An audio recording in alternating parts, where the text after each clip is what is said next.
എനിക്ക് ഇന്ന് ജോലിക്ക് പോവണ്ട. നിനക്ക് കലാപരമായിട്ടുള്ള കഴിവുണ്ടോ? നിന്നെ 4 പേര് അറിയുമോ? ഇതെന്ത് മോട്ടിവേഷൻ? ഒരാഴ്ചക്കാലം മുഴുവൻ നഖം നീട്ടാതെയും നെയിൽ പോളിഷ് ഇടാതെയും മുടി അഴിച്ചിടാതെയും ജോലി ചെയ്യാൻ പറ്റൂ സക്കീർ ബാക്ക്? എന്നാൽ ഞങ്ങൾക്ക് പറ്റും, നഴ്സുമാർക്ക് പറ്റും. കളിക്കുന്ന നഴ്സ് എന്ന് പറയുമ്പോൾ അഭിമാനത്തിന് ഇത്രയൊക്കെ ചെയ്യണേ കഴിവില്ലേ പറ്റൂ. ഡോക്ടറുടെ കണ്ണും കൈയും എന്നെ ഞങ്ങളല്ലേ ആശുപത്രി തന്നെ ഇങ്ങോട്ടു തലയുയർത്തി പറയട്ടെ, ഞാനൊരു നേഴ്സാണ്. പോയി 4 അല്ല 40 ആൾക്കാരെ അറിയിച്ചിട്ടുണ്ട്.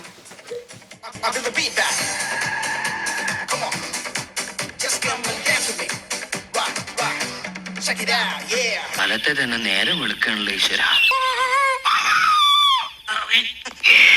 വിശന്നിട്ട് വേല. നീ എന്നാ കഴിച്ചേ? ഞാൻ നൂഡിൽസ് കഴിച്ചു, വേറൊന്നും ഇല്ലായിരുന്നു. പഴമൊക്കെ തിന്ന് അഡ്ജസ്റ്റ് ചെയ്യാം. സിനിമ എല്ലാം കാണാല്ലേ? ഞാൻ പറയാൻ വരുന്നു. ഇന്നാണെങ്കിൽ ഉണ്ടല്ലോ, പ്ലീസ് വാർഡിലെ കാര്യമാണെങ്കിൽ. ഇല്ല, വാർഡിലെ കാര്യം എനിക്ക് സംസാരിക്കാൻ താല്പര്യമില്ല. നമ്മള് വാർഡിലെ കാര്യം പറയല്ല. നമ്മൾ ഓഫിനിരിക്കുമ്പോൾ നമ്മൾ ഇങ്ങനത്തെ കാര്യങ്ങളൊന്നും സംസാരിക്കില്ല. ഡ്യൂട്ടി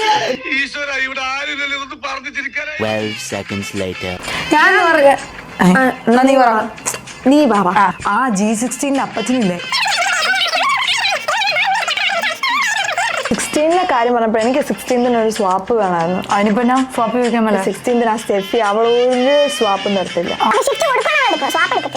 ആ സ്റ്റെഫിയുടെ കാര്യം പറഞ്ഞപ്പോൾ അങ്ങനെ അവളാണെങ്കിൽ ഓസ്ട്രേലിയക്ക് പോകാൻ വേണ്ടിട്ട് എന്തോ അതിന്റെ പേപ്പർ വർക്കും കാര്യങ്ങളും വെച്ചുകൊണ്ട് ഓസ്ട്രേലിയൻ ആക്സെന്റ് അറിയത്തില്ല. ഞാനത് പറയാതിരിക്കുവായിരുന്നു. ഈ ഓസ്ട്രേലിയയുടെ സംഭവം ഞാനും ഇങ്ങനെ അല്ല മതി എന്നെ ഓസ്ട്രേലിയ അല്ല, ഓസ്ട്രേലിയയുടെ പോകാനുള്ള സംഭവം ഞാനും ഇങ്ങനെ സൈഡിൽ കൂടെ നോക്കുന്നുണ്ട്. കേട്ടൊന്നുമില്ലല്ലോ. തുടങ്ങിയാ ഞാൻ പറയാണ്ട് അങ്ങനെ ചെയ്യാൻ പറ്റിയല്ലോ. ഇടി ഇപ്പൊ ബാക്കി ഏത് കൺട്രീസിൽ നിന്ന് ഓസ്ട്രേലിയക്ക് പോകണമെങ്കിൽ എൻക്ലക്സ് ആണ് ഓസ്കി എഴുതുന്നുള്ള കാര്യം നിങ്ങൾക്ക് അറിയാലോ.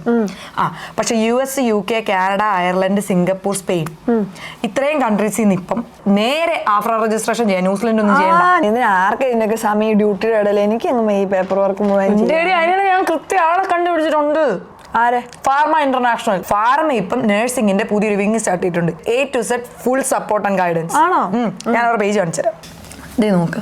അവർ എൻക്ലക്സ് ആറാണ്, ഓസ്കി, OET, PT അതിൻ്റെയൊക്കെ കോച്ചിങ് കൊടുക്കുന്നുണ്ട്. ഇനിയിപ്പോൾ GNR നഴ്സസ് ആണെങ്കിൽ അവർക്ക് GCAN എടുക്കാനുള്ള ഹെൽപ്പും ചെയ്യും. ഇപ്പോൾ ഈ ഓസ്ട്രേലിയയിൽ പോയി ഓസ്കി എഴുതി തിരിച്ചു വരുന്നവരെയുള്ള അതുവരെയുള്ള എല്ലാ ഗൈഡൻസും ഹെൽപ്പും അവർ ചെയ്യുന്നുണ്ട്. പിന്നെ ആഫ്റ്റർ രജിസ്ട്രേഷൻ, ആൻമാർക്ക് സ്കിൽ അസസ്മെന്റ്, ആ വിസ പ്രോസസ്സിങ്ങും.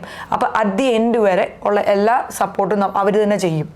നിനക്ക് എന്തെങ്കിലും ഡൗട്ട്സ് ഉണ്ടെങ്കിൽ അവർക്ക് മെസ്സേജ് മതി, അവരെല്ലാം ക്ലിയർ ചെയ്യും. ഓക്കെ. ഇപ്പോഴേ ഒരു കാര്യം ഓർത്ത്, നമ്മൾ കഴിഞ്ഞ ദിവസം മേടിച്ച പിസയുടെ ബാക്കി ഇരിപ്പില്ലേ? Nice idea. ചൂടാക്കി തിന്നാം. ഞാൻ അവർക്ക് മെസ്സേജ് അയക്കാം, നീ പോയി ചൂടാക്കാം. തനിമ നടക്ക ആണല്ലേ? ആ സെറ്റപ്പ് തന്നെ വേഗം ആയിക്കോട്ടെ.